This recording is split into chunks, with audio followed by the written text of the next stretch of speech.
And I will always love you.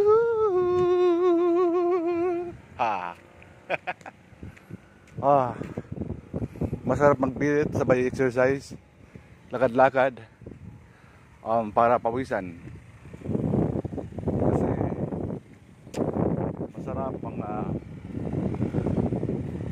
araw-araw napapagod para tayo ay healthy. Malaking bagay sa ating kalusugan. Pag tayo ay may time, pwede tayong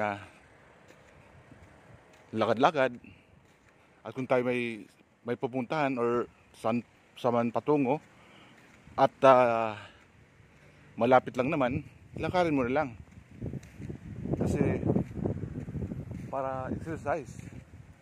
Masarap maglakad-lakad katang oras, lalo na pag maangat ng panahon, hindi gano'ng mainit at hindi ulan. So maglakad-lakad tayo.